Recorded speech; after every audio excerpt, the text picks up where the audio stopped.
ஒரு 4x4 கியூப்ல அழகா சேர்த்துட்டேங்க. இந்த 3 லேயர் அழகா சேர்த்துட்டேன். 4வது லேயர்ல கூட அழகா சேர்த்துட்டேன். ஆனா இந்த 2 கார்னர் மட்டும் சரியா மாட்டேங்குதுங்க. இங்க வர வேண்டிய கார்னர் இங்கேயும், இங்க வர வேண்டிய கார்னர் இங்கேயும் மாறி மாறி வந்துகிட்டு இருக்குங்க.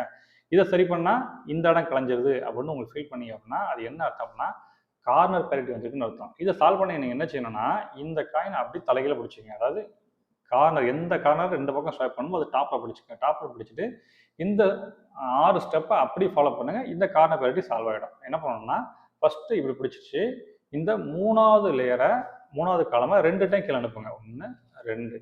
அடுத்து டாப்பை 2 டைம் ரொட்டேட் பண்ணுங்க. 1 2. அடுத்து 3வது காலமை திரும்ப 2 டைம் ரொட்டேட் பண்ணுங்க. 1 2. அடுத்து டாப் 2 லேயரையும் 2 டைம் ரொட்டேட் பண்ணுங்க. 1 2. அடுத்து திரும்ப 3வது காலமை 2 டைம் கீழே அனுப்புங்க. 1 2. அடுத்து டாப் லேயரை திரும்ப 2 டைம் ரொட்டேட் பண்ணுங்க. அவ்வளோங்க. இப்போ என்ன இருக்குன்னா கார்னர் பேரிட்டி சால்வ் ஆகிருக்கும். 4 கார்னர் கரெக்டாக வந்திருக்கும். ஆனால் இந்த அலைன்மெண்ட் வந்து மாறி இருக்கும்.